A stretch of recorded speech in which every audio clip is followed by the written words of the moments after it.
சும்மா தூங்கிட்டு இருந்த சிங்கத்தை தட்டி எழுப்பி ஷாப்பிங் போகலாமான்னு கேட்டார். நம்ம சும்மா விடுவோமா, சரிங்க போகலாம், எங்கே கூட்டிகிட்டு போகிறீங்கன்றப்போ ஜுடியோ போகலான்னாரு. ஜுடியோவில் என்ன கலெக்ஷன்ஸ் இருக்குது, ஏதாவது சம்மருக்கு கலெக்ஷன்ஸ் இருக்கான்னு பார்க்கலாம் அப்படின்ட்டு பார்த்தேன். எனக்கு மோஸ்ட்லி ட்ரெஸ் அங்கே செட் ஆகாது. எனக்கு அந்த ஷூஸு ஆக்சசரிஸ் தான் ரொம்ப பிடிக்கும், டிஃப்ரெண்ட்டாக இருக்கும். ஆல்ரெடி இந்த ஷூஸ் வச்சுருக்கேன். இந்த ஷூ வாங்கிக்க சொன்னார். ஜீன்ஸ்க்கு நீ போடுற அனார்கலி கவுன்ஸ்க்கு நல்லாயிருக்கும்னாரு. ஆனால் அது ஒரு 10 கிலோவாவது இருக்கும் போலங்க, பேப்பருக்கு வெயிட் வச்ச மாதிரி இருக்குது.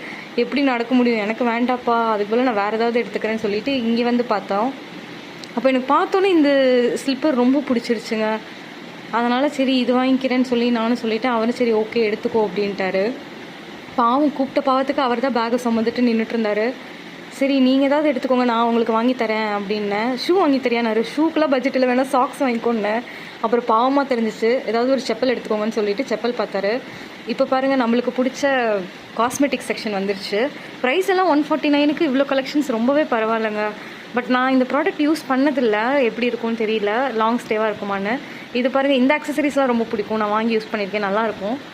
கொரியன் இயரிங்ஸ் மாதிரி இருக்குது பாருங்கள். அடுத்து நெயில் பெயிண்ட் பாருங்கள், டிஃப்ரெண்ட்டாக இருக்கும் இவங்கள்ட்ட. கலர்ஸ் எல்லாமே வெளியில் கிடைக்காத கலர்ஸ் கூட கிடைக்கும். கிளிட்டரில் பாருங்கள், எனக்கு பர்பிள் பிடிச்சிருந்துச்சு.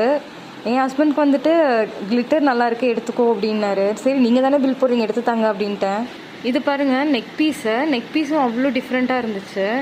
நான் கேட்டேன் இது வாங்கி தாங்க மாமான்னு. என்ன வீட்டில் எதுவும் நாய் வளர்க்குறியா அப்படின்னு சொல்லி கிண்டல் பண்ணிட்டாரு. நாய் சங்கிலி மாதிரி இருக்குன்ட்டாரு. போங்க, உங்களுக்கு ஃபேஷனை பற்றி என்ன தான் தெரியும், அட்லீஸ்ட் இந்த பவுச்சாவது வாங்கி கொடுங்க, அழகாக இருக்குது அப்படின்னு. அப்புறம் வந்துட்டு லிப் டிண்ட்டு, சீக் டிண்ட்டு இதெல்லாம் இருந்துச்சு. இன்னும் எல்லாமே அந்த ப்ளஷஸ் மாதிரி தான், பார்க்குறதுக்கே அழகாக இருந்துச்சு அந்த பேக்கேஜஸ்லாம். சரி எனக்கு நெக்ஸ்ட் மந்த் வாங்கி கொடுங்க, இந்த மாதம் இது போதும் பாவம் அப்படின்னு சொல்லிட்டு விட்டுட்டேன். இதெல்லாம் லிப் பாம்ஸு. இது வந்து காம்போ நெயில் பெயிண்ட்டு. அப்புறம் என்னென்னமோ இருந்துச்சுங்க, காஜல், ஐலைனரு, கலர் லைனர்ஸ்லாம் இருந்துச்சு. இது நம்மளுக்கு செட் ஆகுமோ இல்லை குழந்தைங்களுக்கு நல்லா செட் ஆகும் அந்த லைனர்ஸ்லாம். அதனால் நிலா குட்டி வந்தோடனே வாங்கிக்கலான்னு சொல்லிட்டு இந்த ஹேர் பேண்ட்லாம் நிலா வந்தால் தான் எடுப்பா. அவ்வளோதாங்க, பில்லை போட்டு நாங்கள் ஒரு 4 செப்பல் கொஞ்சம் காஸ்மெட்டிக்ஸ்ன்னு தான் எடுத்தோம். போட்டு கிளம்பிடலாம் அப்படின்னோம்.